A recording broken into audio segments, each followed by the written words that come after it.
હરે કૃષ્ણ સરોને ખૂબ ખૂબ સ્વાગત છે તમારું ઇસ્કોન મેંગલુરુ ખુલાઈ શ્રી શ્રી રાધા ગોવિંદા મંદિર તરફથી. આપણે અધ્યાય નવ લઈ રહ્યા છે, લેવલ 2. તો મંગલાચરણથી શરૂઆત કરી. શ્રી શ્રી રાધા ગોવિંદજીના નતમસ્તક અને શ્રી લા પ્રભુપાદના નતમસ્તક થઈને એમને પ્રાર્થના કરીએ કે આ જે અધ્યાય છે એનો સમજવાનો આપણે પ્રયત્ન કરીશું અને સાથે સાથે એને જીવનમાં પણ ફોલો એટલે એક્શનમાં લેવાનો પ્રયત્ન કરશું. મંગલાચરણ. ઓમ અજ્ઞાને તિમિરાંધસ્યાન જ્ઞાનાંજના શલાકયા ચક્ષુરુન્મિલિતમ યેન તસ્મૈ શ્રી ગુરુવે નમઃ.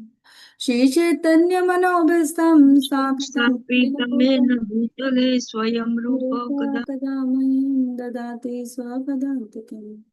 वन्देऽहं श्रीगुरो श्रीयुतपदकमलं श्रीगुरुन् वैष्णवंश्च श्रीरूपं साग्रजातं सहगण रघुनाथं तं तं सजीवम् साद्वैतं सावधूतं परिजनसहितं कृष्णचैतन्यदेवं श्रीराधा कृष्णपादान् सहगणा ललिता शिवशाखावतांश्च. हे कृष्णा करुणा सिंधु दीनबंधो जगत्पते गोपीश गोपिका कांता राधकांता नमस्ते.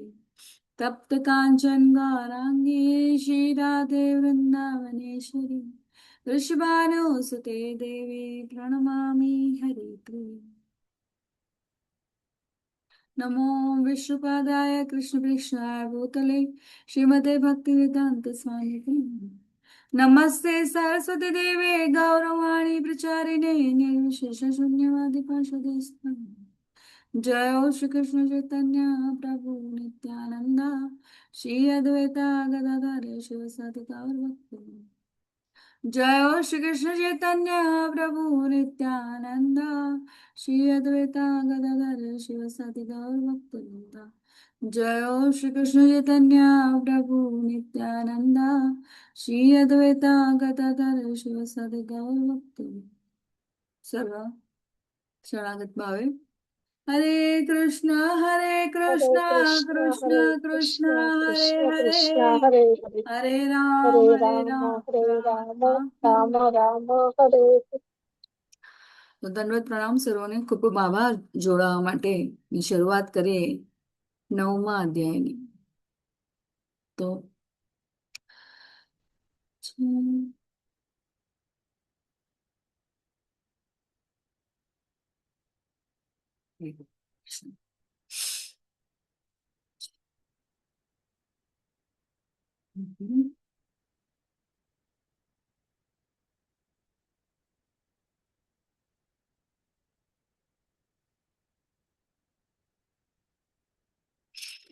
તો અધ્યાય 9.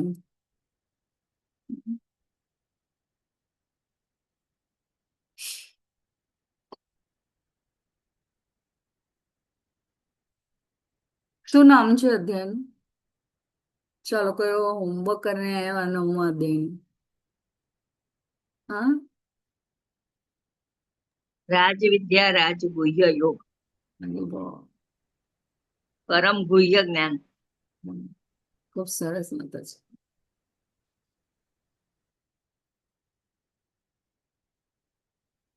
તો અહીંયા તમે જોવું છે, હા, 1 થી 3 કૃષ્ણ વિશે સાંભળવું, એની લાયકાતો અને ગેરલાયક. 4 થી 10 ઐશ્વર્ય જ્ઞાન. કૃષ્ણના અચિંત્ય ભેદ અભેદ ભૌતિક વિષય સાથેનો સંબંધ. 11 થી 15 બિન ઉપાસકો અને ઉપાસકો. 16 થી 25 કૃષ્ણ ભક્તિનો સર્વોચ્ચ ઉદ્દેશ છે. કૃષ્ણ ભક્તિનો સર્વોચ્ચ ઉદ્દેશ છે. 26 થી 34 કૃષ્ણની સીધી ભક્તિ કરવાની ભવ્યતા. આઈ હોપ બધા ભગવદ્ ગીતાને રીડ કરી રહ્યા છે અને પછી એને સમજવાનો પ્રયત્ન જ્યારે આપણે ક્લાસ લઈએ તો એ આપણા માટે સરળ થઈ જાય, હે ને?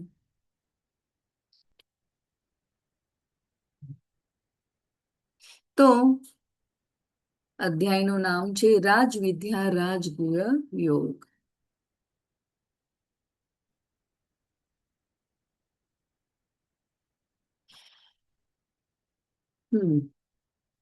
તો કૃષ્ણ વિશે સાંભળવું લાયકાતો અને ગેરલાયકાતો, જ્યાં ભક્તિ યોગની શરૂઆત. બરાબર. સાતમા આઠમો ને આજે આપણે નવમો, અને હવે અહીંયા રાજવિદ્યા. રાજવિદ્યા, રાજ એટલે કે સર્વોચ્ચ, સર્વ વિદ્યા. અને કેવું જ્ઞાન? સર્વોચ્ચ જ્ઞાન. રાજગુહ્ય એટલે સર્વ રહસ્યોમાંથી સૌથી ગુપ્ત જ્ઞાન. બરાબર. રાજગુહ્ય શાસ્ત્રોનું જ્ઞાન. જો આપણે એમનું ગુરુનું શરણ લઈએ અને પછી સમજવાનો પ્રયત્ન કરીએ, ખૂબ સરળ છે. આજે ચર્ચા થતી હતી કે ભગવદ્ ગીતા વાંચું તો છું, સમજાતું નથી. સરળ છે ને? જ્યારે આપણે ભૌતિક પ્લેટફોર્મ પર, આજે આપણે લેવલ 1 ના પહેલા આ આપણું જ્ઞાન, દરેક વિદ્યા, જે આપણે કહીએ ને જ્ઞાન,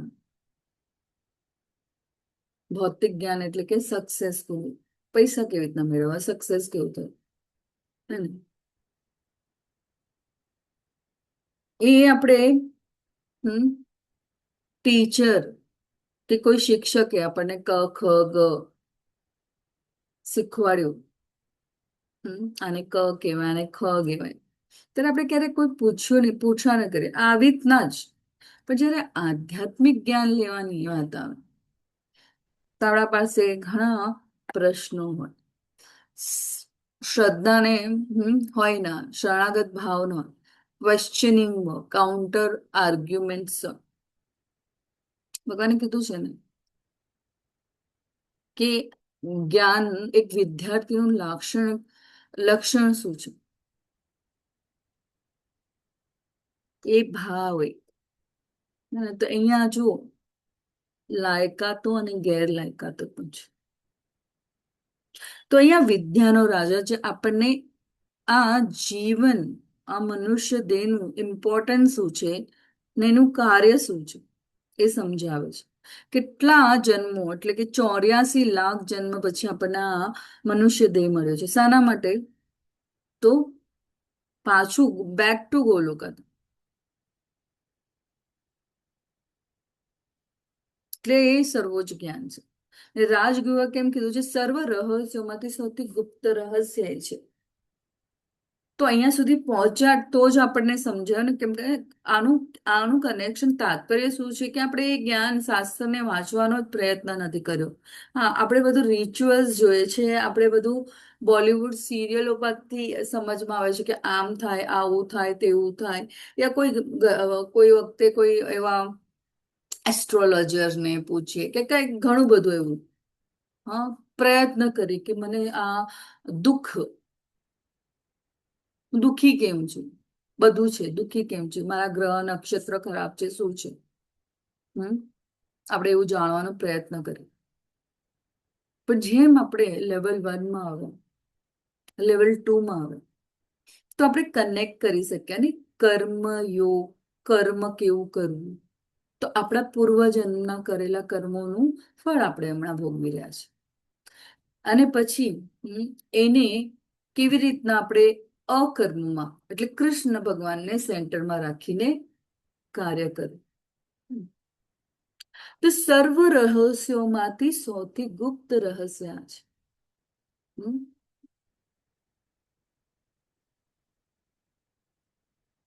અહીંયા ભગવાન આ અધ્યાય શીલા પ્રભુપાદ કહેતા, શું કહેતા કે આ ગીતાનું હૃદય, હાર્ટ ઓફ ભગવદ્ ગીતા છે. કારણ કે અહીં ભગવાન શ્રી કૃષ્ણ પોતાની શુદ્ધ ભક્તિનું સર્વોચ્ચ અને રાજ વિદ્યા,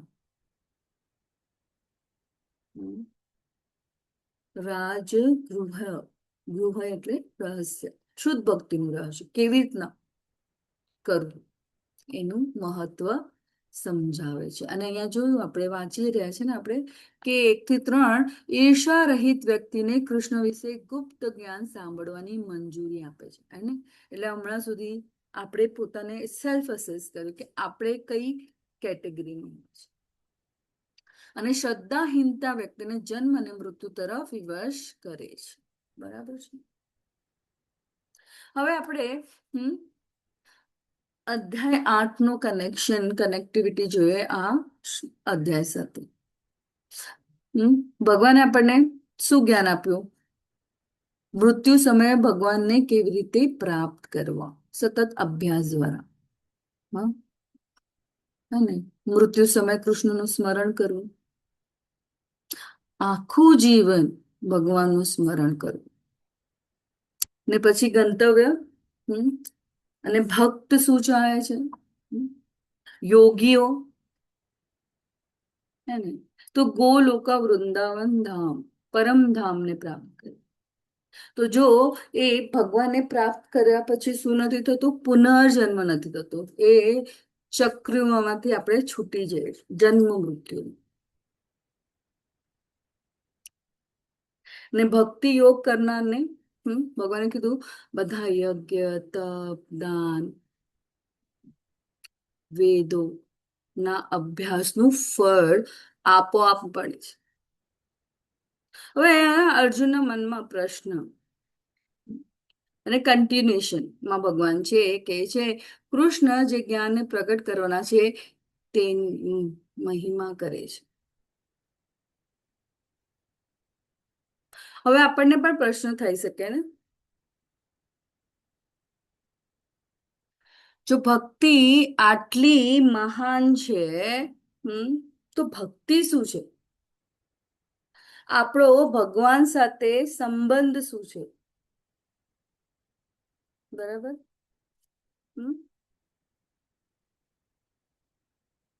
ને ભગવાન પોતાના ભક્તોને કેવી રીતના પ્રેમ કરે છે આ અધ્યાયમાં આપણને જાણવા મળશે. 8મા અધ્યાયમાં ભગવાનનું ધામ વિશે, અને અહીંયા ભગવાન પોતાની શુદ્ધ ભક્તિ, સર્વોચ્ચ જ્ઞાન, શુદ્ધ ભક્તિ એના વિશે આપણને અહીંયા સમજાવશે. તો ભગવાન અહીંયા બતાવશે શું મુખ્ય વિષયો કયા છે જાણી લઈએ તો આપણને આગળ જતા જતા ઈઝી પડી જાય. હું સર્વનો માલિક છું. પોતાના ભક્તો માટે ભગવાન એકદમ પાર્થ સારથી, જેટલું તમે ભગવાનના શરણાગત મહાન ભક્તો માટે. અને ભગવાન ભક્તોની નાનીમાં નાની સેવા સ્વીકારે છે. ખિસકોલીનું ઉદાહરણ હે કે જ્યારે હનુમાનજી મોટા મોટા પથ્થરો, પાષાણો એકદમ મૂકતા હતા ત્યાં ખિસકોલી બી આવીને ત્યાં હટાવી દે છે. તો કે ત્યાં ભગવાન શ્રી રામ શું કહે છે કે પોતાના જેટલી કેપેસિટી પ્રમાણે એ શું ભગવાનની નાનામાં નાની સેવા. ભગવાન શેનાથી? એ ભાવ, એ પ્રેમ ભગવાન પ્રેમથી સ્વીકારે છે. ભક્તનો ભાવ.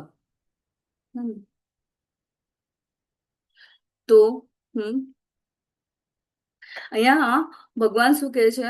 પૂર્ણ પુરુષોત્તમ પરમેશ્વર બોલ્યા, પ્રિય અર્જુન, તું કદાપી મારી ઈર્ષા કરતો નથી.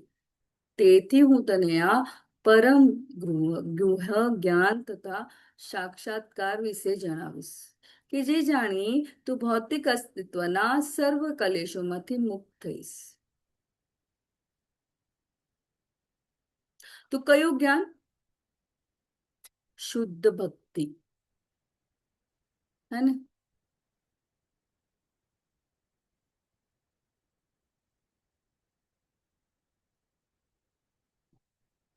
શ્રી ભગવાન વાચ એદમ તુ તે ગુહ્યતમ પ્રવક્ષ્યામય સૂયવે જ્ઞાનમ વિજ્ઞાન સહિતમ યજ્ઞાત્વા મોક્ષસે શુભાત અશુભાત સોરી ભૌતિક અસ્તિત્વના દુઃખો. જે વિભાગો આપણે જોયા 4 થી 10, ભગવાન પોતાની શક્તિથી સમગ્ર બ્રહ્માંડમાં વ્યાપ્ત છે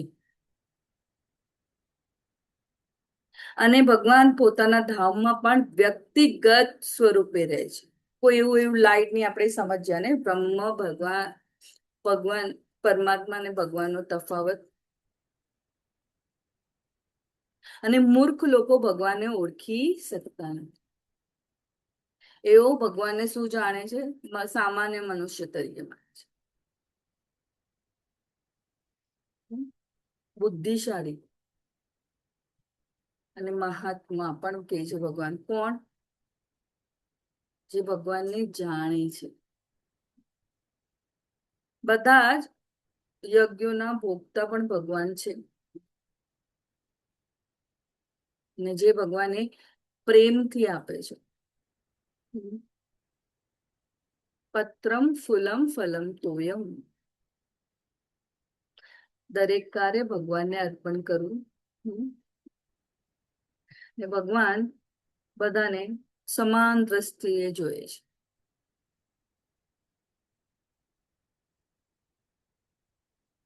પણ હવે આપણને અહીંયા એવું લાગે કે અરે આટલું ગૃહ જ્ઞાન, આટલું રહસ્ય ભર્યું જ્ઞાન હું સાંભળી રહ્યો છું, પ્રયત્ન કરી રહ્યો છું, પ્રયાસ કરી રહ્યો છે અને ફોલો કરવાનું, તો મુજ જેવા એવું આપણને લાગે ને કે કેટલા બધા અમે એવા કોઈને કેટલા બધા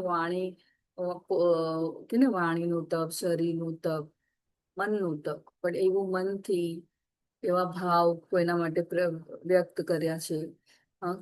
કોઈ વાણીથી આપણે એવું અશુદ્ધ જે લોકો માટે આપણે શબ્દો વાપર્યા છે, વિચાર્યું છે, તો એના માટે શું? તો ભગવાન કે છે અહીંયા કે ગમે તેટલું, પણ આપણે જોયું ને કે ઓવરવ્યુ ચેપ્ટર 9 પણ કે ગમે તેટલું પાપી પણ હોય, પણ ભગવાનની જયારે શરણાગત જાય એટલે કૃષ્ણને સેન્ટરમાં રાખીને પોતાના કર્મ કરે તો એ શુદ્ધતામાં આવે ને, એ શુદ્ધ થતો જાય. તો કેવી રીતના? અનન્ય ભક્તિ દ્વારા. તો દરેકને ભક્તિનો અધિકાર છે. એવું નથી કે બસ આ યુનિવર્સલ છે, બધા માટે છે. એટલે જ આપણે જોયું શીલા પ્રભુપાદે હિપ્પીઓને હેપી બનાવ્યા. ઇટ ઇઝ નોટ, આ બધા મનુષ્ય માટે છે. એવું કોઈ ધર્મ, જાતિ સ્પેસિફિક એના માટે નથી, બધા જ માટે છે. તમારો ભાવ ભગવાન માટે હોવો જરૂરી છે. તો ઝાડના મૂળને પાણી આપવાનું છે, શાખાઓને નહીં, ફળને નહીં, ફૂલને નહીં.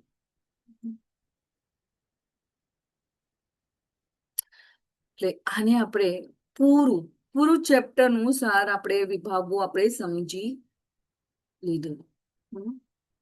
તો ભક્તિ સૌથી ગુપ્ત અને શ્રેષ્ઠ જ્ઞાન છે.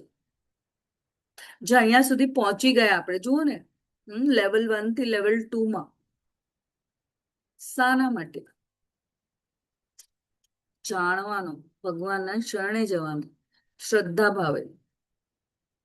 આ જ્ઞાન ભગવાન આપી રહ્યા છે. અને પછી છેવટે ભગવાન 18માં ચેપ્ટરમાં પણ કહે છે ને, ફ્રી એક વિલ, એક વસ્તુ આપણને આપી છે, એક ફ્રી વિલ આપ્યું છે ભગવાને, ઈચ્છા.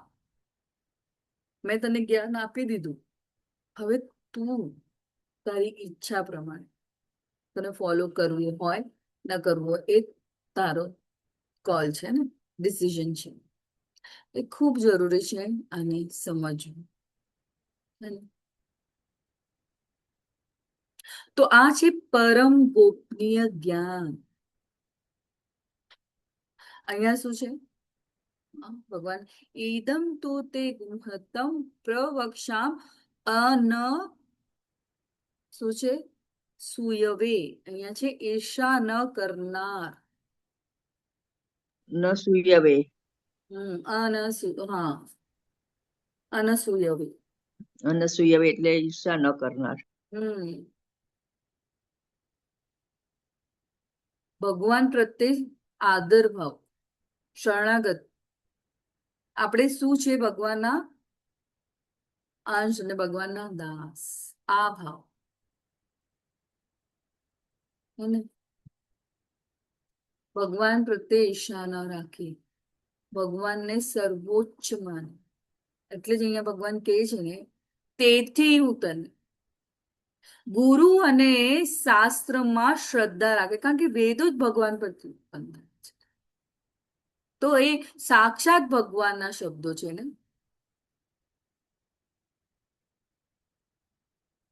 એટલે જ ને ભગવાને અર્જુનને કેમ, અર્જુન ભગવાનના મહાન ભક્ત, એટલા માટે જ તેમને આ પરમ રહસ્ય.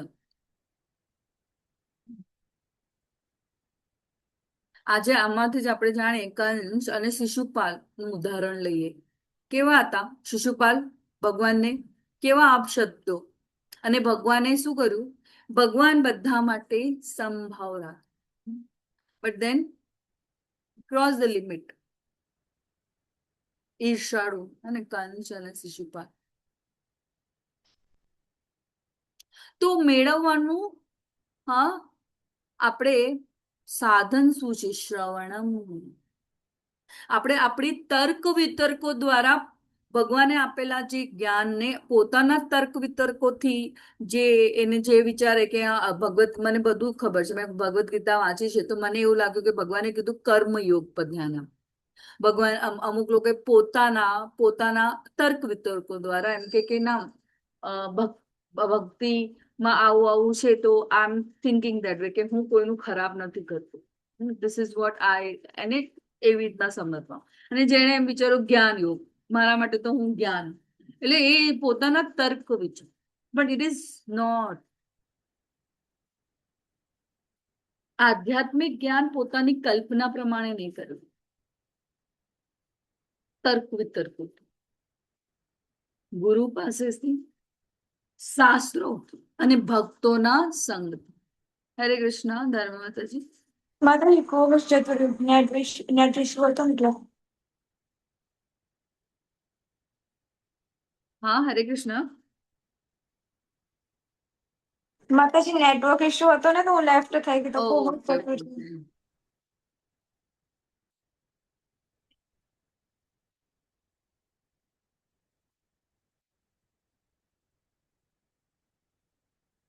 Sometimes I just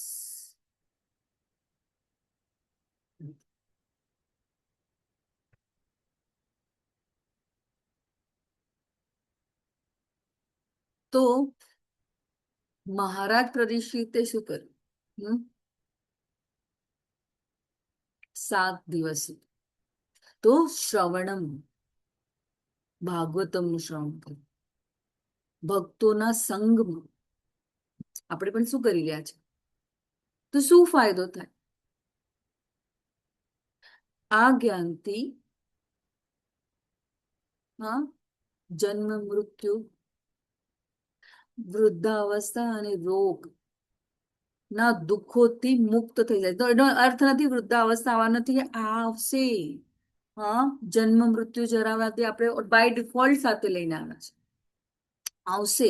એવું નથી કે ભક્તના જીવનમાં કોઈ દુઃખ નથી હોતું, હોય છે, પણ એને એ એને એનું તમે જો ડિફરન્સ જોઈ શકો કે પહેલા આપણે આસક્ત હતા શરીરમાં, પણ આ એક ક્રમમાં આવીને, આ પ્રક્રિયામાં આવીને, આ પ્રોસેસમાં આવીને આપણી એ ક્ષમતા આપણે કેળવી લીધી, એ ચેતના આપણે કેળવી લીધી કે એને કેવી રીતના આ પ્રોસેસમાંથી બહાર આ યાત્રામાં, આપણી યાત્રામાં છે.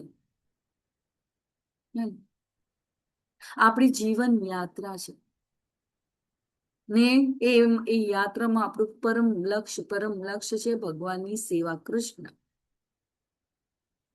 તો એને જ આપણે સેન્ટરમાં રાખી લઈએ તો આ સરળતાથી જ, હે ને? બરાબર. કાલ આપણે જોયું આદિ આધ્યાત્મિક, આદિ ભૌતિક, આદિ દૈવિક, એ 3 પ્રકારના દુઃખોથી આપણે ગ્રહિત થઈ જાય છે.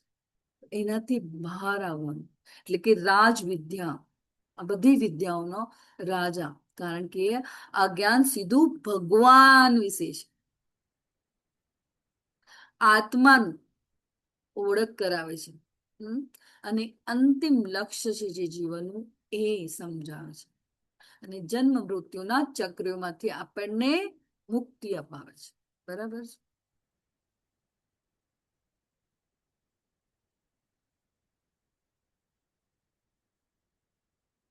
તો શુદ્ધ ભક્તિ દ્વારા આ ગૃહ્ય જ્ઞાન એટલે કે આ રહસ્ય શું છે? તો ભગવાન શ્રી કૃષ્ણ સર્વોચ્ચ પરમેશ્વર, પૂર્ણ પુરુષોત્તમ પરમેશ્વર છે, અને શુદ્ધ ભક્તિ દ્વારા તેમને સરળતાથી પ્રાપ્ત કરી શકાય છે. તો અહીંયા જ્ઞાન અને વિજ્ઞાન વિશે શીલા પ્રભુપાદ સમજાવે છે કે જ્ઞાન એટલે શાસ્ત્રોમાં વાંચેલું જ્ઞાન. બરાબર. ઉદાહરણ તરીકે, હા, મીઠું ખબર છે ખારું હોય છે, હે ને? પણ વિજ્ઞાન શું છે કે એને ચાખવું, કે એનો સ્વાદ શું છે. બરાબર. એ જ રીતે ભગવાન વિશે જાણવું, જ્ઞાન, એમણે આપેલા જ્ઞાન વિશે આપણે જાણવું, વાંચવું, પણ એને જીવનમાં ઉતારવું, એ વિજ્ઞાન છે. બરાબર છે.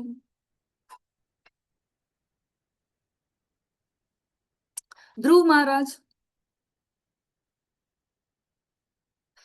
રાજ્ય માંગવા ગયા હતા, સામ્રાજ્ય. પણ જેમ જેમ એ ભગવાનના એ ભાવમાં આવ્યા, તેમણે શું કર્યું? ભગવાન એમને મળ્યા તો કૃષ્ણ પ્રેમ. તો અહીંયા ભગવાન શું કહે છે? હું જ્ઞાન તથા સાક્ષાત્કાર વિશે સમજાવીશ. ખૂબ જરૂરી છે આપણે ક્યાંથી આ જ્ઞાનને આત્મસાત કરવાનો પ્રયત્ન કરીએ.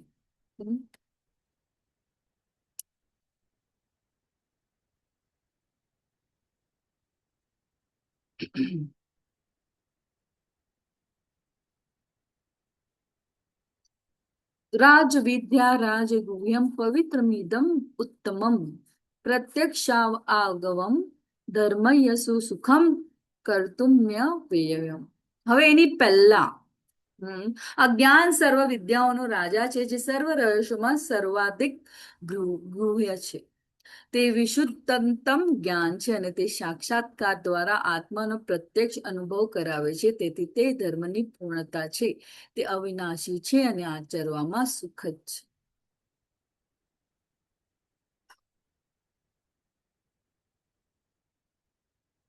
તો અહીંયા આપણે જોઈએ કે કેવી રીતના ભગવાનનું આપણે સ્મરણ કરી શકીએ. નવધા ભક્તિ, શ્રવણમ કીર્તનમ વિષ્ણુ સ્મરણમ પાદ સેવનમ અર્ચનમ વંદનમ દાસ્યમ સાખ્ય આત્મ નિવેદન.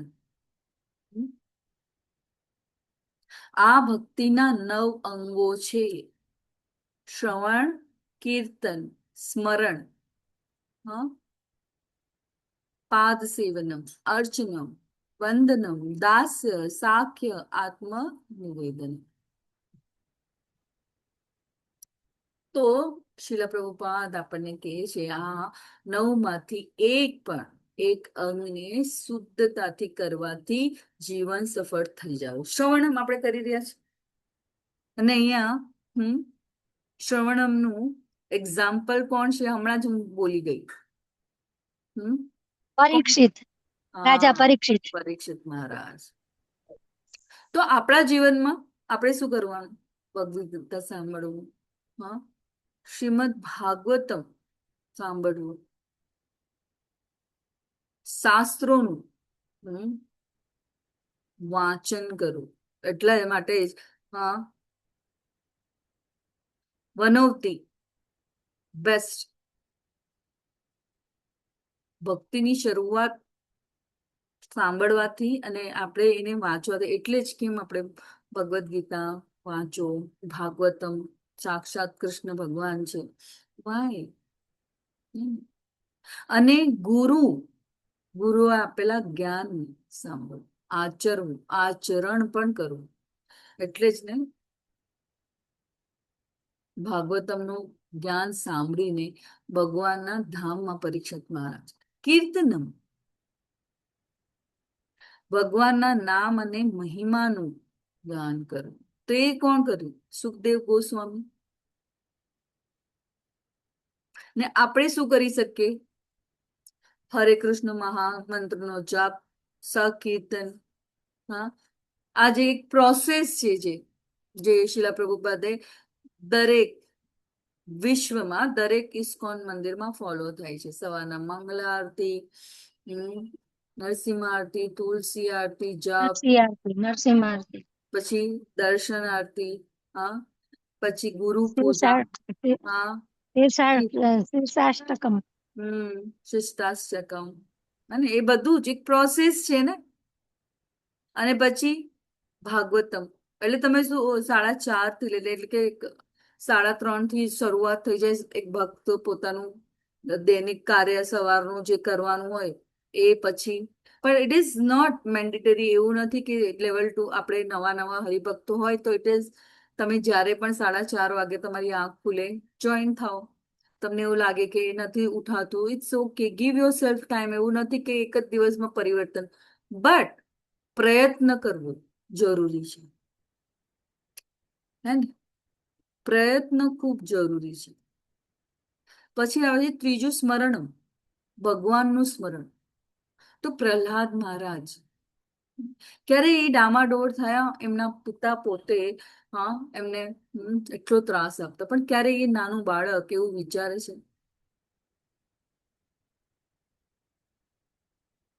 તો આપણે પણ આપણા જીવનમાં શું કરવું? આપણા આચરણો દ્વારા આપણા પરિવર્તન, આપણે જે આપણા અંદર જે કલેશો છે, એન્ઝાયટી છે, જે ક્રોધ છે, જે કલેશોથી આપણું હૃદય ભરાઈ ગયું છે, એને દૂર કરવાનો પ્રયત્ન. તો એ દૂર કઈ રીતના કરી શકીએ આપણે? તો પવિત્ર નામના જપથી.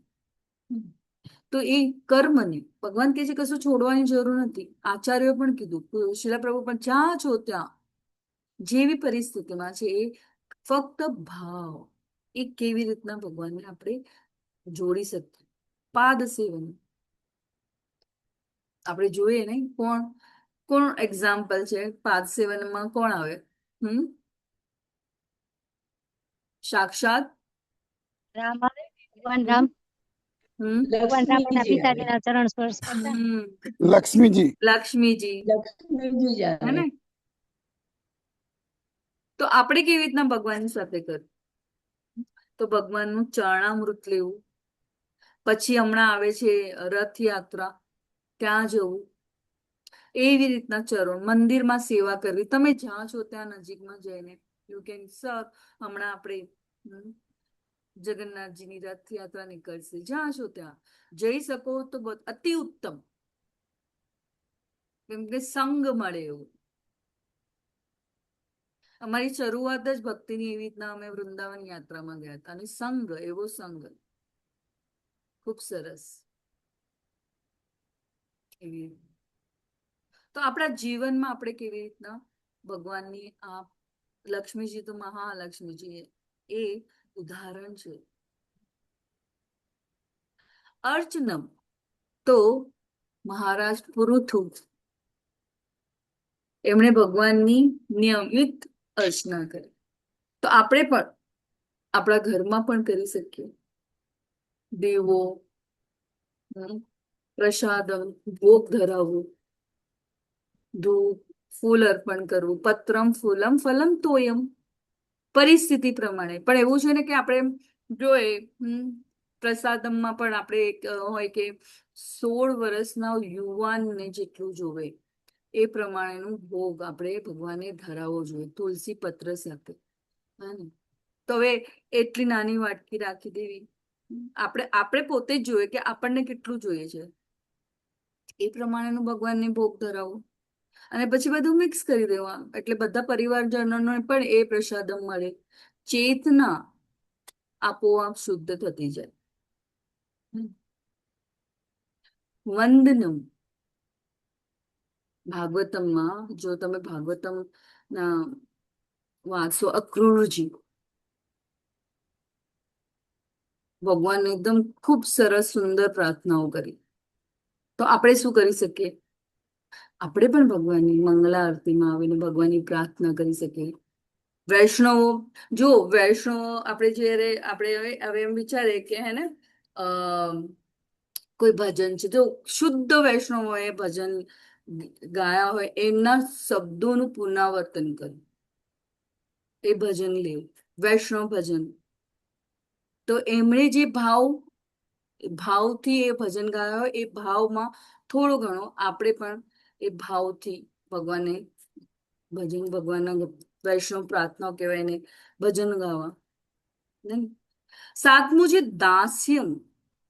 તો સૌથી સરસ ઉદાહરણ આપણી પાસે કોણ છે? દાસ ભાવે કોઈ ભગવાનની હનુમાનજી. સેવા કરે. હા, હનુમાનજી. હનુમાન હનુમાનજી. પ્રભુપાદ. પ્રભુપાદ હરી બોલ. તો અહીંયા હા હનુમાનજીએ આખું જીવન ભગવાનની સેવામાં સમર્પિત કર્યું. તો આપણે શું ભાવ રાખવાનો છે? સેવા ભાવ, નિસ્વાર્થ સેવા, નો બાર્ટર એક્સચેન્જ. સાખ્યમ એટલે કોણ? ભગવાન પોતે કે છે મિત્ર ભાવ. અર્જુન. કોણ? અર્જુન પોતે. અર્જુન. એટલે તો ભગવાનને અગ્યુહતમ જ્ઞાન આપ્યું. તો જ્યારે આપણા જીવનમાં કોઈ એવી મુશ્કેલી આવે કંઈ પણ આવે તો યુ હેવ ટુ કન્વર્ઝેશન. હે ને, ઘણા બધા આપણે હમણાં સુધીનું આપણું ભગવાન સાથેનું વાર્તાલાપ હું આટલું આપી દઈશ, હું આમ કરીશ, તમે મને આ આપશો, મેં આ માનતા લીધી છે, મેં આવું કર્યું કે હું આ પાલન કરીશ, આ વ્રતનું પાલન કરીશ, આમ કરશું. આ બાર્ટર એક્સચેન્જ હતું. તમે મને આપો, હું તમને કંઈ આપું. પણ ભગવાનને તો ષડ ઐશ્વર્યથી સંપૂર્ણ પૂર્ણ પુરુષોત્તમ પરમેશ્વર એમને કશાની જરૂર નથી. પણ ભાવ, ભગવાન ભક્તનો ભાવ તો ભગવાને આપણને આપ્યું છે એમાં રિટર્ન. તો કહેવાનું તાત્પર્ય કે આપણે બીજાને કોઈને કહેવા જઈએ કે મારા સાથે આમ થયું તેમ થયું, ટોક ટુ કૃષ્ણ. તો તમે આપોઆપ સ્ટ્રેસ ફ્રી. કોઈ બીજાને આપણા આજના ઓલામાં તો આપણે કોઈને બીજાને કહેવાનું આપણે વિચાર કે આ ત્રીજાને, ચોથાને, પાંચમાને, છઠ્ઠાને, સાતમાને એવી રીતના આપણને તો અચરજ થાય. Why go to Krishna. તો એ ભગવાન પણ આપણનો દ્રઢ વિશ્વાસ હોવો જોઈએ. આત્મનિવેદનમ તો પૂર્ણ શરણાગતિ. કોણે? બલિ મહારાજ. બલી મહારાજ. પોતાના ગુરુએ પણ એને કીધું નહીં, પણ એમને ત્યારે જ્યારે કોઈ ગુરુ આપણને આ સત્માર્ગ જે આપણે વિચાર ભગવાને પોતાનું સર્વસ્વ આપી દીધું. ભગવાન જેને આપ્યું છે ભગવાનને સર્વસ્વ, પણ એમ ના તારી પાસે કશું નહીં. તો ત્યાં જ એમને શું કહે છે? નહીં. એમનો એ શું કરે છે? બહિષ્કાર કરે છે.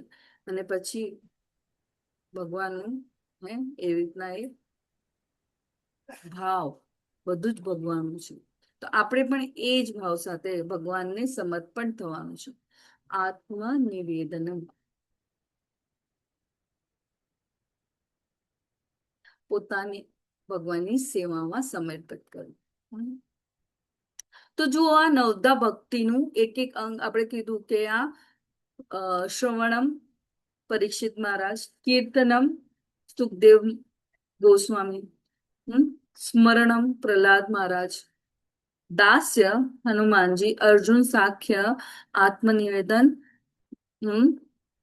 બલિ મહારાજ, અર્ચનમ પૃથુ મહારાજ. તો આ નવધા ભક્તિ,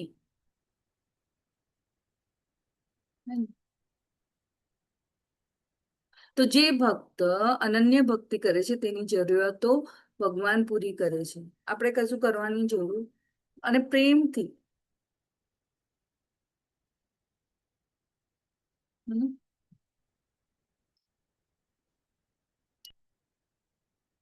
તો અર્ચનમ રહી ગયું, અર્ચનમ પૃથુ મહારાજ, વંદનમ અક્રૂરજી. તો આ રીતે આ નવધા ભક્તિ, તો આ ભગવાનને પ્રસન્ન કરવાના સંપૂર્ણ માર્ગ છે. તો એક નિષ્ઠાપૂર્વક આપણે કરી શકીએ. તો આપણે શું કરી શકીએ આ કળયુગમાં? આપણા માટે ખૂબ જપ, શ્રવણમ અને એસોસિએશન અને ગુરુ આપેલા જ્ઞાનને, એ ગુરુ શિષ્ય પરંપરા દ્વારા આવેલા જ્ઞાન પ્રમાણે આપણે આત્મસાત કરવું છે.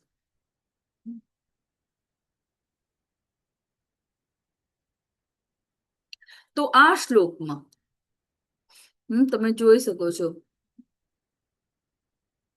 આ ભક્તિનું જ્ઞાન સર્વોચ્ચ જ્ઞાન છે એમ કે છે, પૂર્ણતા.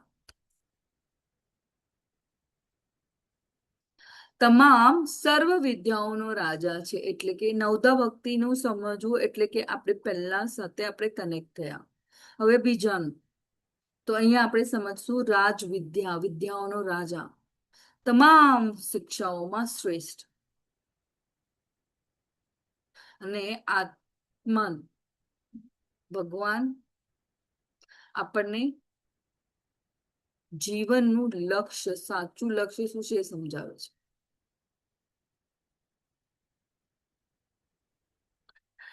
અને ભૌતિક પ્લેટફોર્મમાં એવી કોઈ શાળા નથી, એવો કોઈ યુનિવર્સિટી નથી કે આ વિશેનું જ્ઞાન આપે.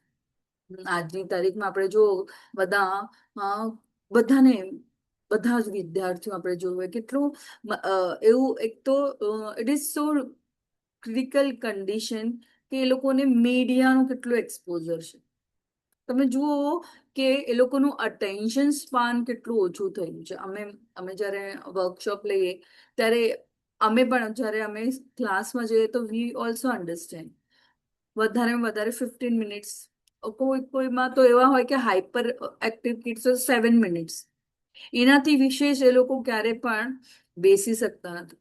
કાં તો you need to make them engage in some activity, so એ લોકો એ એન્ગેજમેન્ટમાં ફોકસ કરવાનો પ્રયત્ન કરે, તો પણ એવામાં હોય છે કે they are not unable to do so.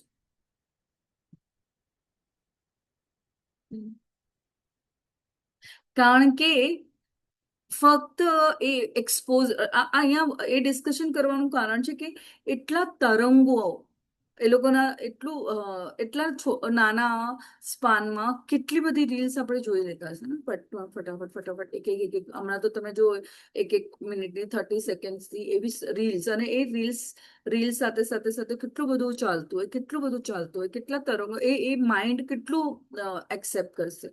V as an adult we are facing problem. તો એ લોકોનું તો કેટલું અટેન્શન ફોકસ કેટલું ડિસ્ટ્રેક્ટેડ થઈ જાય. ફોરસ આપણા માટે પણ આ જ લાગુ પડે છે. કેટલા સમય સુધી સ્ક્રીન સામે. તેવું આધ્યાત્મિક જ્ઞાન ક્યાં કોઈ શાળામાં નથી. એ કોણ આપી શકે? સ્પિરિચ્યુઅલ. અને એન્જિનિયરિંગ, ડોક્ટરનું જ્ઞાન, આ શરીર છે ત્યાં સુધી જ લિમિટ છે. પછી પણ ભક્તિનું જ્ઞાન આત્માને ભગવાન સાથે જોડે છે. એટલે રાજગુરુ સૌથી ગોપનીય જ્ઞાન છે. શું છે આ? હું આ શરીર નથી, એ વાત સમજવું. તો આ ક્યારેય સમજાય છે? ભક્તિથી. હું કૃષ્ણનો નિત્ય દાસ છું એ ભક્તિ દ્વારા સમજાવવામાં આવે છે અને સમજાય છે. પવિત્ર ઉત્તમમ, આ જ્ઞાન મનને અને હૃદયને શુદ્ધ કરે છે. હે ને? મહામંત્ર જપ શું કરી રહ્યું છે આપણા હૃદયને? કામ, ક્રોધ, લોભ, એ બધી અશુદ્ધિઓ ધીમે ધીમે દૂર થાય છે. જેવી રીતના એક અશુદ્ધ અને પાણી છે, પાણીનો ગ્લાસ છે, આપણે કાચના ગ્લાસમાં માટીવાળું પાણી હોય, એકદમ બ્રાઉન કલરનું માટીવાળું, અને એમાં આપણે પાણી, સારું પાણી રેડતા જઈએ, રેડતા જઈએ, રેડતા જઈએ, તો બધું એ ખરાબ અશુદ્ધિઓ બહાર આવે અને છેવટે શું આવે? ક્લિયર કટ પાણી દેખાય ને. તો આ આપણા હૃદયમાં પણ આવા જ ક્લેશો છે જે એ ધીમે ધીમે દૂર થાય, આ અશુદ્ધિઓ.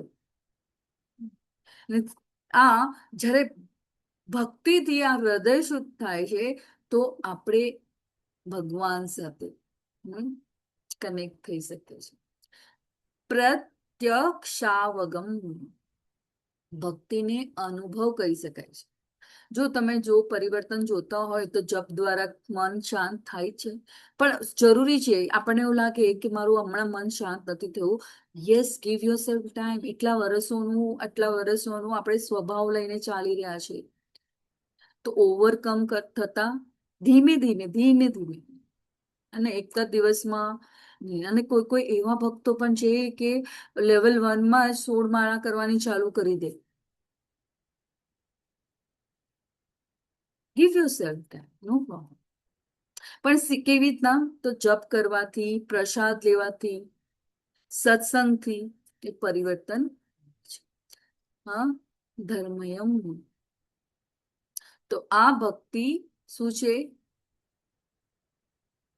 હા, ધર્મ છે, પ્રત્યક્ષ. હા, સદાચારી, સનાતન ધર્મ છે. સુસુખમ કર્તવ્યમ, ભક્તિ ખૂબ આનંદથી કરી શકાય છે.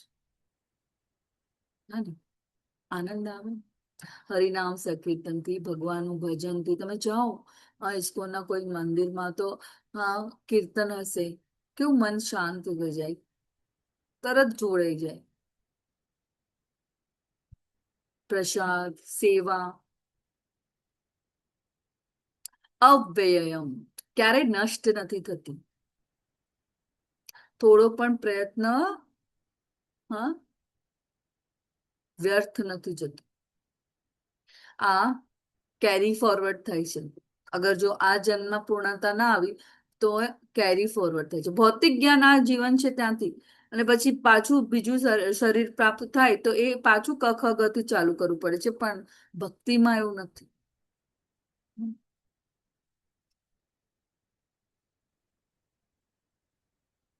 બરાબર? તો આ આપણને ખબર હોવી જોઈએ.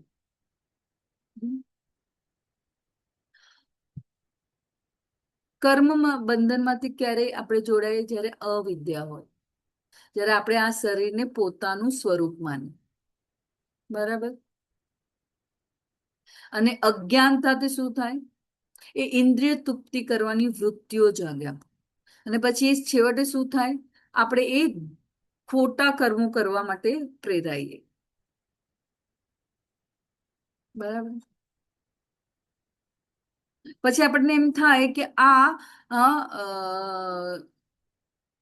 કેમ આપણે આ દુઃખ ભોગવી રહ્યા છે? પણ એવું કોઈ કર્મ આપણે પૂર્વજન્મમાં કર્યું હોય, કે કેટલા જન્મનું ફળ આપણને મળવાનું, અને પછી એનું ફળ પણ આપણે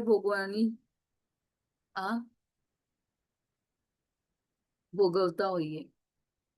અને એમાં શું આવે આપણને? કોઈ દુઃખ, કોઈ રોગ, કોઈ ચિંતા, મૃત્યુ, જન્મ વગેરે તો ચાલુ જ છે. કર્મ બંધન તો બંધાઈ જ રહ્યું છે. તો ભક્તિ આ ક્રમને કેવી રીતના તોડે છે?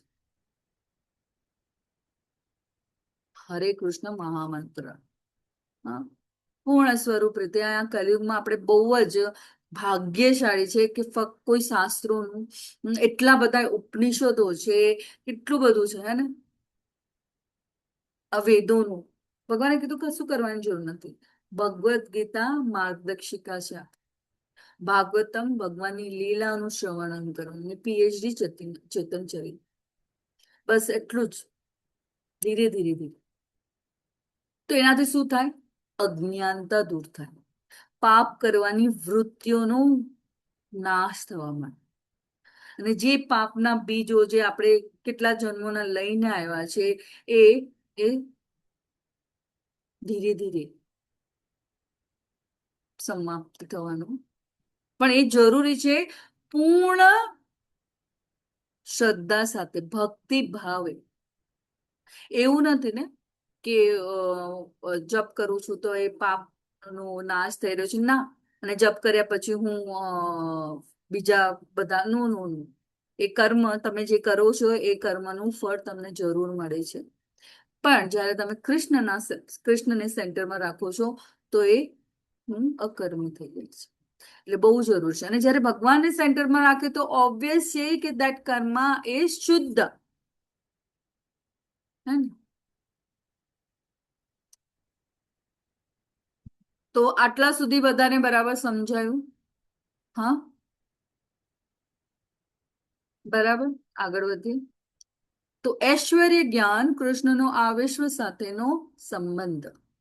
હે શત્રુ વિજેતા, જે મનુષ્ય ભક્તિમાં શ્રદ્ધા ધરાવતા નથી તેઓ મને પ્રાપ્ત કરી શકતા નથી. તેથી તેઓ આ ભૌતિક જગતમાં જન્મ મૃત્યુના માર્ગ પર પાછા અવતરે છે. જેવું આ જ્ઞાન છે ભગવાનના શ્રીમુખે બોલાયેલું, બરાબર ને? એટલે જ અહીંયા સર્વોચ્ચ જ્ઞાનની ઉપમા આપવામાં આવે છે. ભગવાન પોતાના શ્રીમુખે કહી રહ્યા છે જે મનુષ્ય ભક્તિમાં શ્રદ્ધા ધરાવતા નથી. પહેલા શ્લોકમાં ભગવાને કીધું કે હું ગોપનીય જ્ઞાન આપું છું. આ જ્ઞાન સર્વોત્તમ છે, પવિત્ર અને અનુભવ કરી શકે છે. પણ ત્રીજામાં શું કહે છે? શ્રદ્ધા ન હોય તો આ જ્ઞાનનો કોઈ લાભ નથી. તમે આચરો જ નહીં તો ખાલી શ્રદ્ધાપૂર્વક ખાલી જ્ઞાન લેવા પૂરતું કરો, વાંચવા પૂરતું વાંચીએ, પણ ડોક્ટર એ સ્ટડી કર્યા પછી પ્રેક્ટિકલી એને ઉપયોગમાં ન લાય તો ઝીરો છે ને. તો આધ્યાત્મિક જ્ઞાન પણ જો ભગવાન કહે છે કે ભક્તિમાં શ્રદ્ધા ધરાવતા નથી તો આનો લાભ મળવાનો જ નથી. શ્રદ્ધા એટલે શું? દ્રઢ વિશ્વાસ.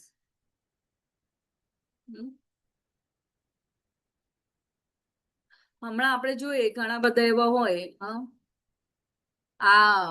આજે જ છે, આજનું જ જીવન છે, ભગવાન છે કે નહીં કોણ સામે? પુરાવો શું છે? જોબ કરવાથી શું થતું નથી? હા, ભક્તિમાં શા માટે સમય આપવો? આ બધી શંકાઓ શું થાય? ભગવાનથી આપણને દૂર કરે છે. અશ્રદ્ધાના ધર્મસ્ય. અહીંયા ધર્મનો અર્થ કોઈ સંપ્રદાય નથી.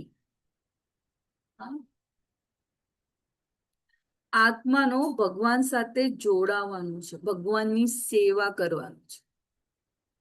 આત્મા, મનુષ્ય, કોઈ એવું ધર્મ, કોઈ એવું નથી કે સ્પેસિફિક હું હિન્દુ છું તો હું જ અમારા આમાં છે.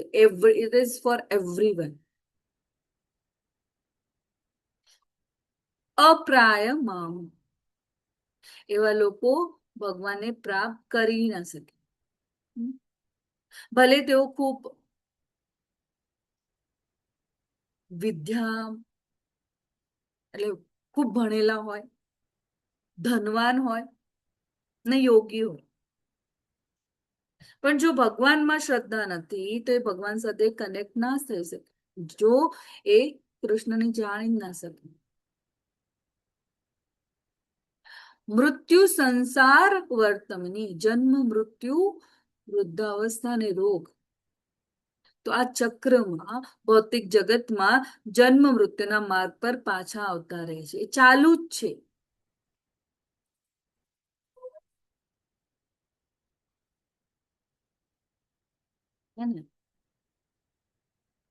તો તેથી તેઓ આ ભૌતિક જગતમાં જન્મ મૃત્યુના માર્ગ પર આવતા રહે છે.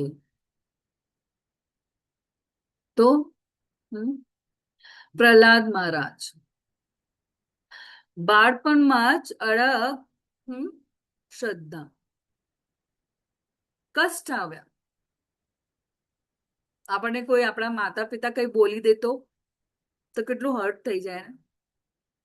પણ જ્યારે તમે જુઓ એમના પોતાના પિતાએ એટલો કષ્ટ આપ્યો, પણ એમને કોઈ દિવસ પોતાની ભક્તિમાં કે એવા કોઈ એમના હૃદયમાં પણ એક ક્ષણ માટે એવો ખ્યાલ આવ્યો.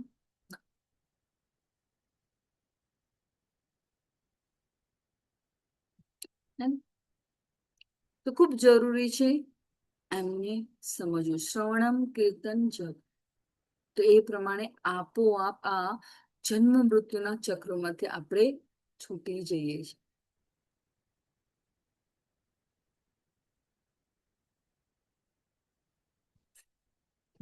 તો જેઓ સૌથી મહાન છે તે પૂર્ણ પુરુષોત્તમ પરમેશ્વર અનન્ય ભક્તિ દ્વારા જ પ્રાપ્ત થઈ શકે છે. તો પોતાના ધામમાં વિદ્યમાન રહે છે.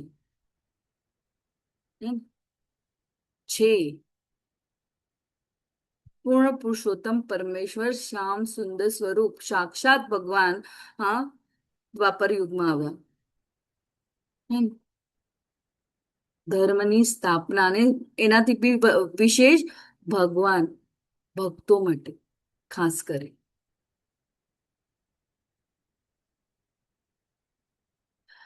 પૂર્ણ પુરુષોત્તમ પરમેશ્વર અનન્ય ભક્તિ દ્વારા જ પ્રાપ્ત થઈ શકે છે. તેઓ પોતાના ધામમાં વિદ્યમાન રહે છે, તેમ છતાં તેઓ સર્વત્ર વ્યાપેલા છે અને તેમની અંદર બધું જ સ્થિત છે.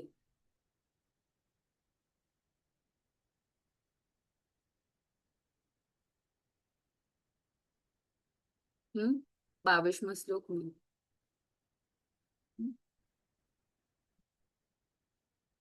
આગળ આપણે વધીએ તો અહીંયા વિભાગ 2 4 થી 10. આ સંપૂર્ણ જગત મારા વડે મારા અવ્યક્ત રૂપમાં વ્યાપ્ત છે.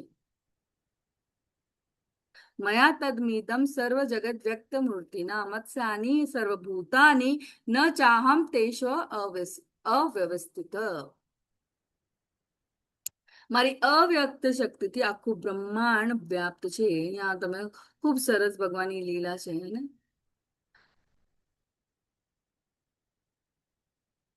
યશોદા મૈયા જોઈ છે પણ ભગવાન એને ભૂલાવી દે છે, કારણ કે માતૃ પ્રેમ.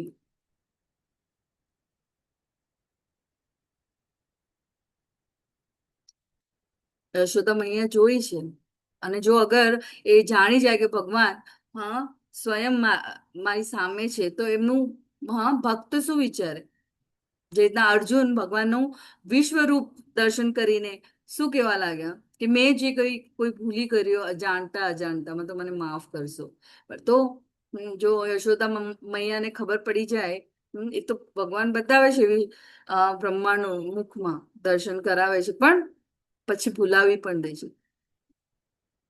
કારણ કે યશોદા મૈયા જો જાણી જાય તો પછી એમનું એ પર્સપેક્ટિવ ચેન્જ થઈ જાય. ભગવાનનો જે પ્રેમ, જે માતૃત્વ પ્રેમ, એ જે લીલાઓ કરી રહ્યા છે. તો અહીંયા ભગવાન શું કહે છે કે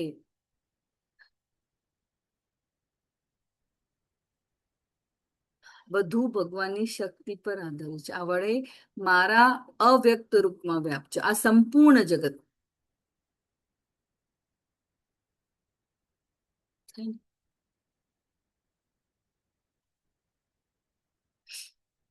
સમસ્ત જીવ મારામાં છે પણ હું એમનામાં નથી. તો કયું ઉદાહરણ આપણે લઈએ અવ્યક્ત વ્યક્તમાં?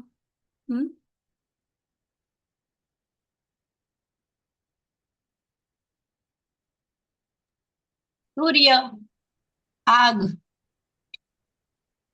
હરે કૃષ્ણ. સૂર્યનું લઈ શકીએ.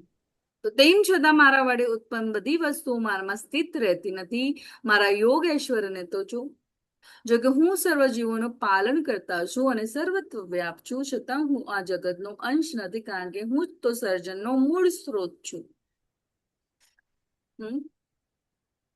ભગવાન શું કહે છે ચોથા શ્લોકમાં? મારી અવ્યક્ત શક્તિથી આખું બ્રહ્માંડ વ્યાપ્ત છે, એ બધા જીવો મારામાં સ્થિત છે. અને અહીંયા વાસ્તવમાં તેઓ મારામાં સ્થિત પણ નથી, એવું કે છે ને. ન ચ મત્સ્યાની ભૂતાની પશ્ય મે યોગમ ઈશ્વરી ભૂત ભૂન ચ ભૂતસ્તો મમાત્મા ભૂત ભાવન.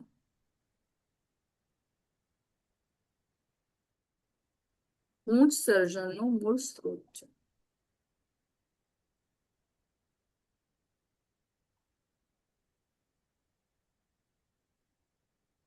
ભગવાન સમજાવે છે ન ચ મત્સ્યાની ભૂતાની, વાસ્તવમાં બધા જીવો મારામાં સ્થિત નથી. જેમ રાજા આખા રાજ્યનો માલિક હોય છે, પરંતુ રાજ્ય મહેલ પર તો સીમિત નથી. પશ્યમે યોગ ઐશ્વર્યમ, મારી દિવ્ય અને અદ્ભુત શક્તિ જો આ માનવ બુદ્ધિથી સમજી શકાતી નથી. ભૂત ભ્રુવ ભુન્ન, ભગવાન બધા જ જીવોનું પાલન કરે છે. પક્ષીઓ હોય, પ્રાણીઓ હોય, મનુષ્ય હોય. કીડીને કળ ને હાથીને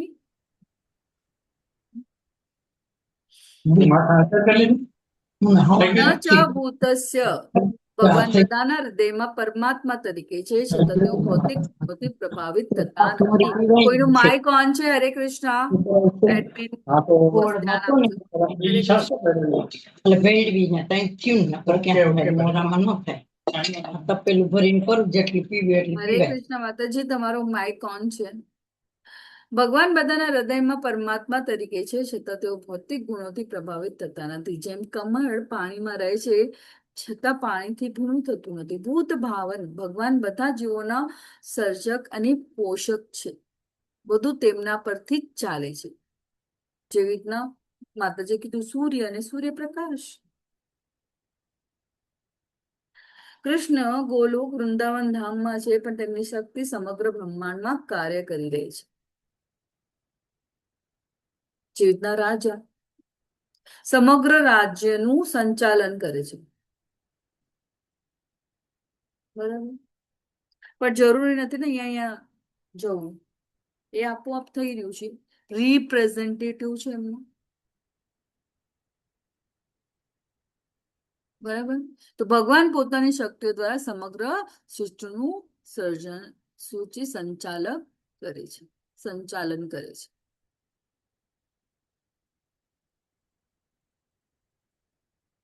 યોગ ઐશ્વર્ય તો જો એટલે આમાં કયું ઉદાહરણ લઈ શકીએ? ગોવર્ધન લીલા.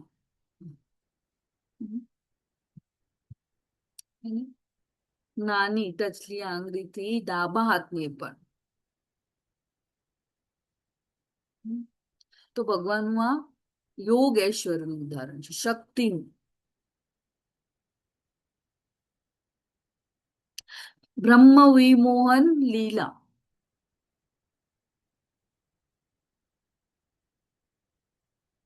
બ્રહ્માજીએ એમના બાળ મિત્રોને, વાછરડાઓને ચોરી લીધા, અને તો ભગવાને એ જ દરેકનું સ્વરૂપ ધારણ કર્યું. તો ભગવાન અનંત સ્વરૂપે પ્રગટ થઈ શકે છે, છતાં એક જ છે. અને વિશ્વરૂપ દર્શન, આખું બ્રહ્માંડ. તો એથી આપણે સમજાયું ભગવાન યશોદાજીની સાથે જે લીલા થઈ એ પણ શું છે? એ કે ભગવાન પર બધું આધારિત છે. તો જે આપણે જે સમજ્યા હતા, ભગવાનની 3 મુખ્ય શક્તિઓ છે: અંતરંગ શક્તિ, બહિરંગા શક્તિ, અને આપણે જીવ તટસ્થ શક્તિ.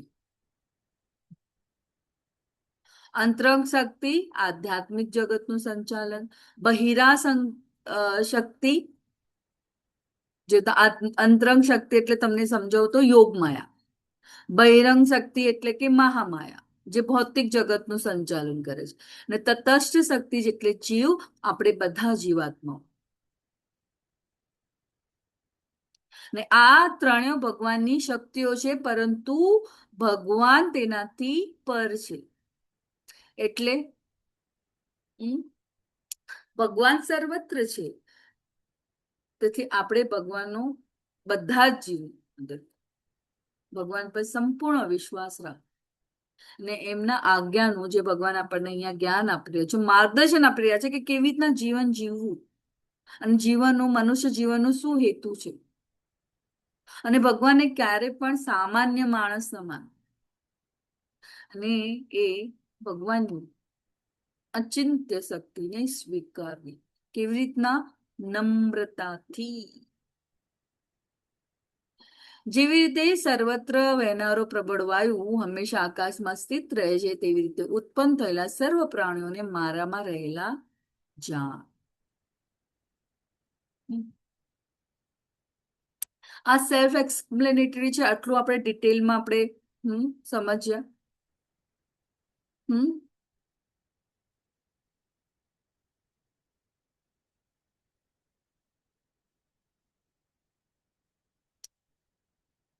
હમ અહીંયા હજી પણ એક્સપ્લેનેશન અગર જો આપવું હોય તો અહીંયા જ્યારે હું ગો થ્રુ થતી હતી સ્લાઇડમાં તો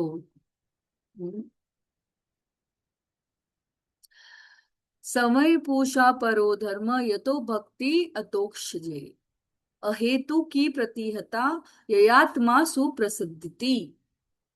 તો આ શ્લોક ઇન બિટવીન હતું, બધે હમણાં સ્લાઇડમાં નથી. માનવ જાતિ માટે સર્વોચ્ચ ધર્મ જે છે, જેના દ્વારા અદોક્ષ ભગવાન પ્રત્યે શુદ્ધ ભક્તિ ઉત્પન્ન થાય. આ ભાગવતમના પહેલા સ્કંદના બીજા અધ્યાયના 6 શ્લોકમાં છે. અપ્રીતિહત ને અહેતુકી, કોઈ ભૌતિક સ્વાર્થ વગરની ને કોઈ પણ પરિસ્થિતિમાં અટકાવી ના શકાય, જે તટસ્થ અને સ્થિર રહેવું. તો આથી આપણે ભગવાન સાથે શું થાય છે, કનેક્ટ.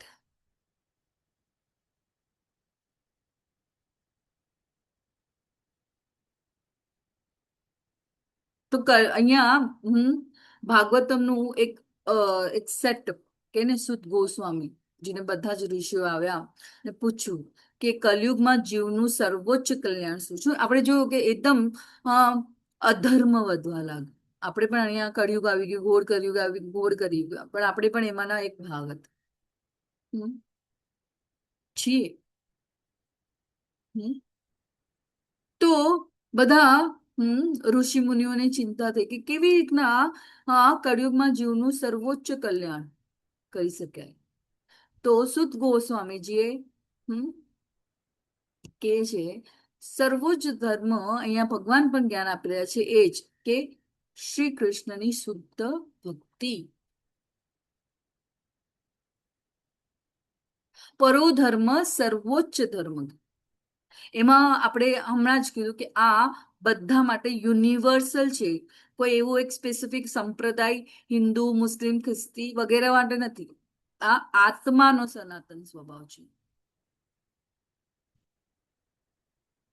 જેવી રીતના આપણે મીઠું ખારું હોવું એનો ધર્મ, અગ્નિનો ધર્મ ગરમી, ખાંડનો ધર્મ મીઠાશ, એ રીતના જીવનો ધર્મ ભગવાનની સેવા છે.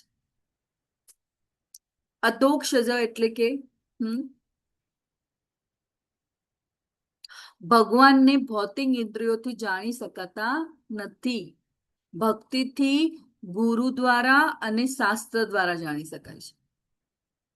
અને અહેતુકી એટલે કે કોઈ સ્વાર્થ વગર, જેવું પણ સ્વાર્થ વગર, બાર્ટર એક્સચેન્જ નહીં કે મને ધન મળે, આરોગ્ય મળે, મારી જીવનની બધી મુશ્કેલીઓ દૂર થાય. ના, આ જીવન મનુષ્ય જીવનનું ધ્યેય નથી. આ તો ફક્ત બધું શું છે? ટેમ્પરરી છે, પરમનન્ટ શ્રેય.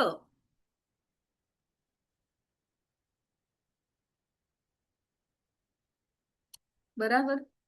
તો એ રીતે આત્મા કેવી રીતના આનંદમાં આવે? પદ મળી જાય, ધર્મ મળી, સમૃદ્ધિ જીવનમાં આવે, કે ઇન્દ્ર તૃપ્તિ થાય? ના, ભગવાનની ભક્તિ દ્વારા. બરાબર? તો એ રીતે આપણે આપણી હરિનામ ભક્તિ, ગુરુ અને શાસ્ત્રનું શરણ લેવીને આપણે ભક્તિનો સાચો માર્ગ લેવાનો છે. બરાબર? આને આટલા સુધી બધાએ સમજાયું? હે ને? તો અહીંયા ભગવાન કહે છે, જેવી રીતે સર્વત્ર વહેનારો પ્રબળ વાયુ હંમેશા આકાશમાં સ્થિત રહે છે, તેવી રીતે ઉત્પન્ન થયેલા સર્વ પ્રાણીઓને મારામાં રહેલા જાણ. બરાબર? આટલું જાણ્યા પછી, આટલું એક એક શબ્દોને ડિટેલમાં સમજ્યા પછી હવે સર્વભૂતાની કૌંતેય પ્રકૃતિ યાન્તિ મામિકામ કલ્પક્ષય પુનઃસ્થાની કલ્પાદો વિસૃજ્યામહ્યમ. હે કુંતી પુત્ર, કલ્પના અંતે સમગ્ર ભૌતિક સર્જન મારી અંદર પ્રવેશે છે, અને અન્ય કલ્પના આરંભમાં હું તેમને મારી શક્તિથી પુનઃ ઉત્પન્ન કરું છું.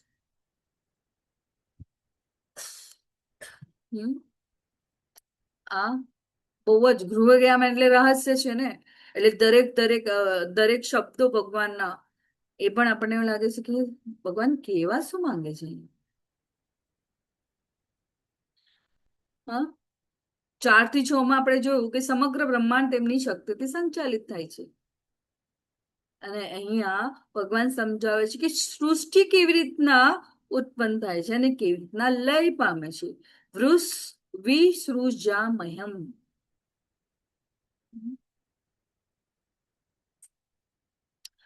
કંટ્રોલર. ભગવાન કોણ છે? આપણા શુભ મિત્ર, કંટ્રોલર અને ભોગતા.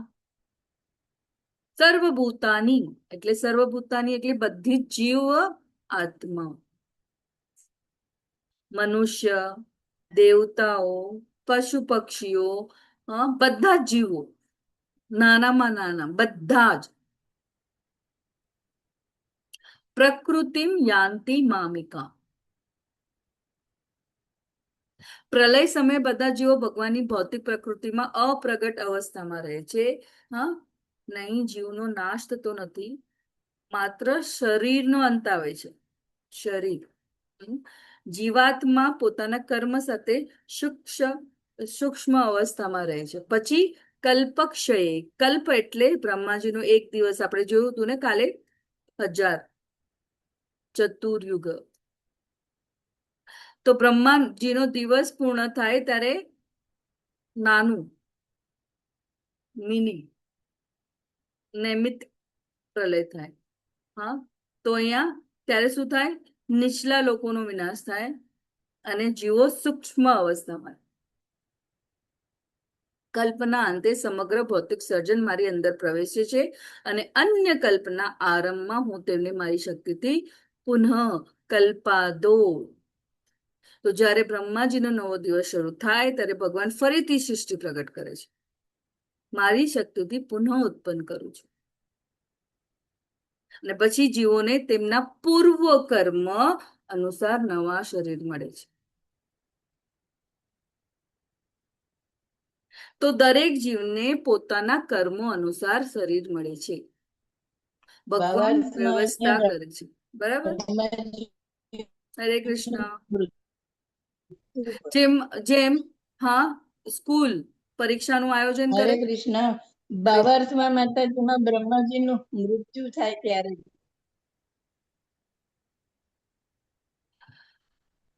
માતાજી મને સંભળાઈ નથી રહ્યું. હરે કૃષ્ણ. કઈ નહીં, આપણે પછી તમારું જે હરે કૃષ્ણ. હા માતાજી.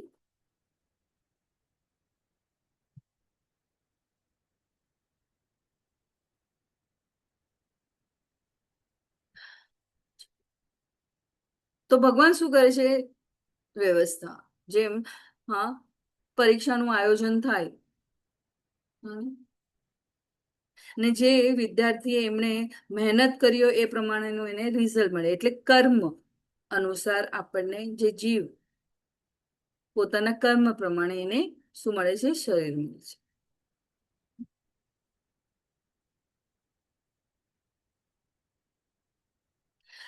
ખૂબ સરસ ઉદાહરણ જોઈએ તો બીજ, વરસાદ પડે છે, હમ, હે ને, બીજ ઉગે, પણ એ હા કયો છોડ ઉગશે એ કોના પર છે? બીજ પર આધાર છે ને, કે કેરીનું છે, હમ, મરચાનું છે, કારેલાનું છે. તો ભગવાન સૃષ્ટિ બનાવે છે, પણ જીવને કયું શરીર મળશે એ એના કર્મ પર આધાર છે.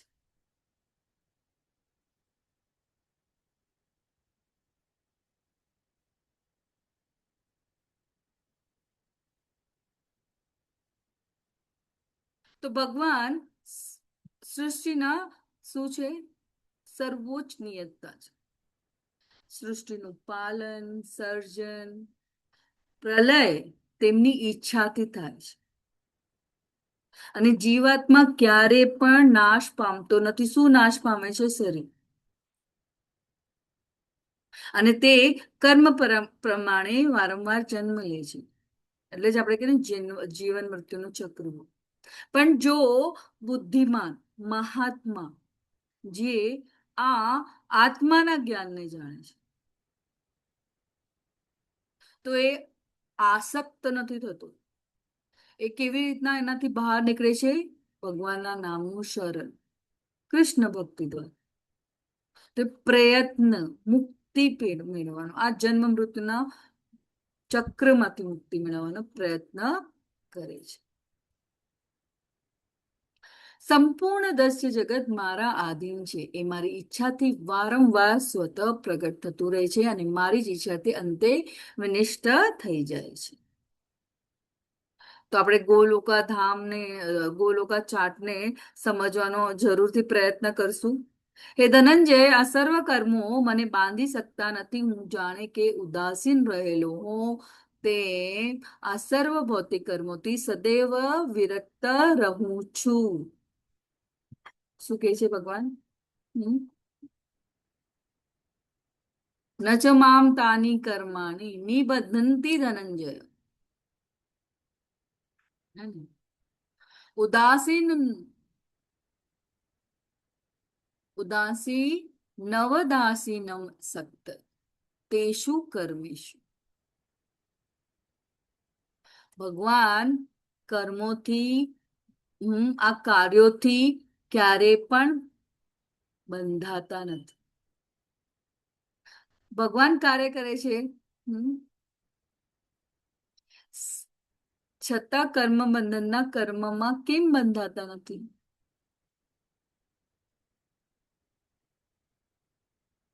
જેમ રાજા હે ને,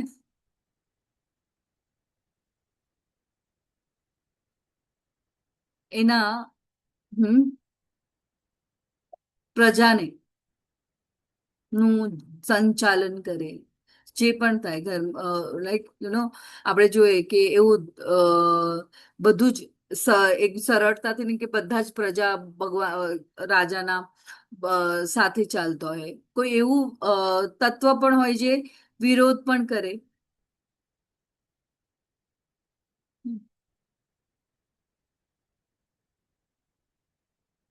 તો જે પ્રજા માટે નિયમ હોય એ જરૂરી છે રાજા નિયમનું ફોલો કરવું. હા, એમને એમને એક આદર્શ રાજા તરીકેનું એમને જીવનનું જે ધ્યેય છે એ રાજશ્રીઓ. તરીકે એવા ઘણા રાજાઓ આપણે ઉદાહરણ લીધા છે ને.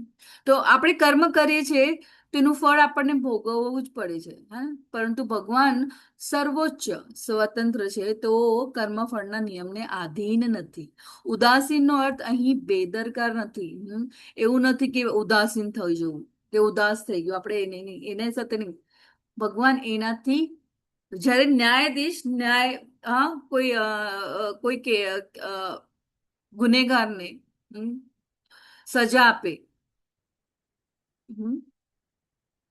ક્યારે પોઝિટિવ ક્યારે નેગેટિવ, તો એ એનાથી એ પ્રભાવિત થાય છે, અરે આમ નહીં તેમ નહીં, ઇટ ઇઝ, હા. તો એ ભગવાન એનાથી તટસ્થ અને શું રહે છે, નિર્લિપ્ત, એનાથી બંધાતા નથી, પ્રભાવિત થતા નથી.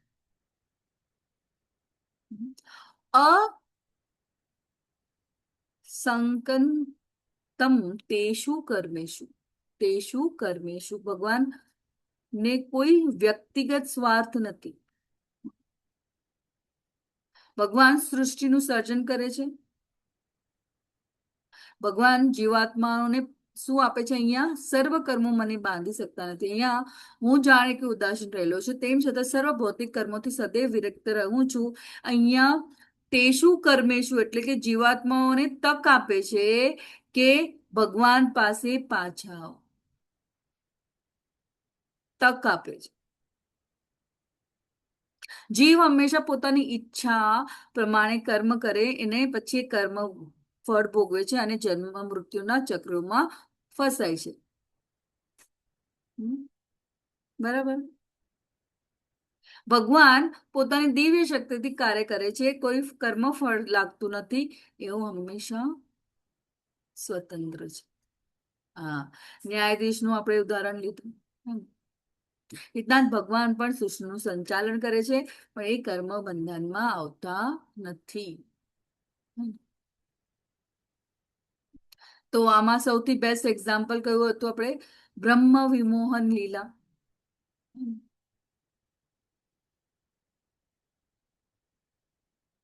તો આપણે શું કરવાનું છે, આપણે કર્તવ્ય કરવાનું છે, ફળમાં આસક્ત નથી થવું.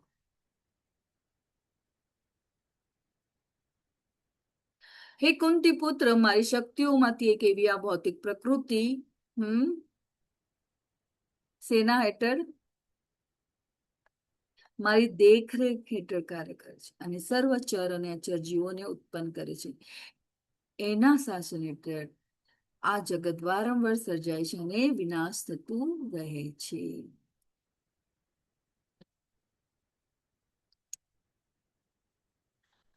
હું જ્યારે મનુષ્ય રૂપે અવતરું છું ત્યારે મૂર્ખ લોકો મારો ઉપહાસ કરે છે, તેઓ મુજ ઈશ્વરનો દિવ્ય સ્વભાવ નથી જાણતા. અજ્ઞાની લોકો, જે લોકો આવી રીતે મોહગ્રસ્ત થયેલા છે, તેઓ આસુરી તથા નાસ્તિક વિચારો પ્રત્યે આકર્ષાય છે. આ મોહગ્રસ્ત અવસ્થામાં તેમની મુક્તિ માટેની આશા, તેમના સકામ કર્મો અને તેમનું જ્ઞાન સંવર્ધન એ બધા જ વ્યર્થ થઈ જાય છે. હે પાર્થ, મોહગ્રસ્ત નહીં થયેલા મહાત્મા પુરુષો દેવી પ્રકૃતિના રક્ષણ હેઠળ હોય છે. તેઓ સંપૂર્ણપણે ભક્તિમય સેવામાં નિમગ્ન રહે છે, કારણ કે તેઓ મને જ આદિ તથા અવિનાશી પૂર્ણ પુરુષોત્તમ પરમેશ્વર તરીકે જાણે છે. તે મહાત્માઓ મારા મહિમાનું નિત્ય કીર્તન કરતા, દ્રઢ સંકલ્પ પૂર્વક પ્રયાસ કરતા, મને નમસ્કાર કરતા, ભક્તિભાવે નિરંતર મને ભજે છે. જે અન્ય મનુષ્યો જ્ઞાન સંવર્ધન દ્વારા યજ્ઞમાં પરોવાયેલા રહે છે, તેઓ પરમેશ્વરને એકમેવ અદ્વિતીય રૂપે, અનેક રૂપો ધરાવનાર તરીકે અને વિરાટ રૂપે ભજે છે. તો આ સાથે હું મારી વાણીને વિરામ આપું છું, અને બીજા જે 4-5 શ્લોકોનું જે આપણે અધ્યયન ઇનડીપ કનેક્ટ નથી કર્યું, એ કાલે આપણે કરશું અને વિભાગ 2 લઈશું. વાંછાકલ્પતરુભ્યશ્ચ કૃપા સિંધુભ્યૈવ ચ પતિતાનાં પાવનેભ્યો વૈષ્ણવેભ્યો નમો નમઃ. અનંત કોટી વૈષ્ણવ વૃંદ કી જય. જય શીલા પ્રભુપાદ કી. બધા શરણાગત ભાવે हरे कृष्णा हरे कृष्णा कृष्णा हरे कृष्णा कृष्ण कृष्ण हरे हरे राम हरे राम राम राम हरे हरे। हरे कृष्णा। तो जप हरे यज्ञ कृष्ण करे माता जी।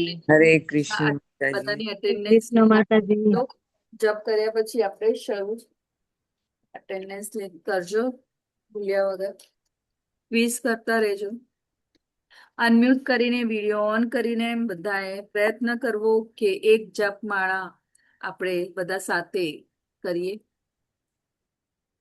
જય શ્રી કૃષ્ણ ચૈતન્ય પ્રભુ નિત્યાનંદ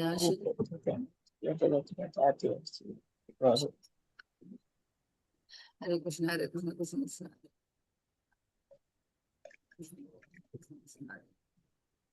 હરે કૃષ્ણ હરે કૃષ્ણ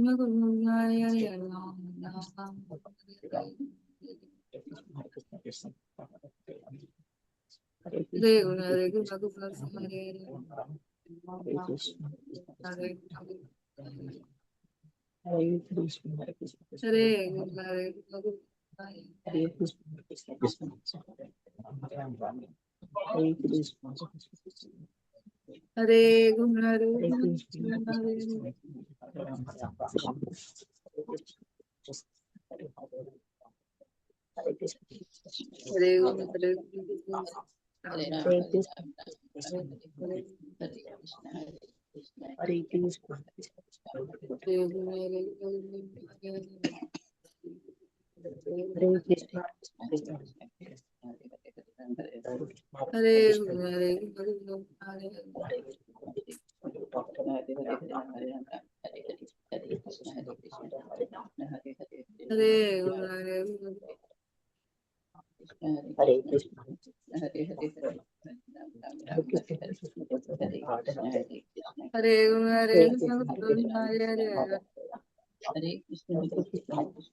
હરે हरे राम राम राम हरे हरे कृष्ण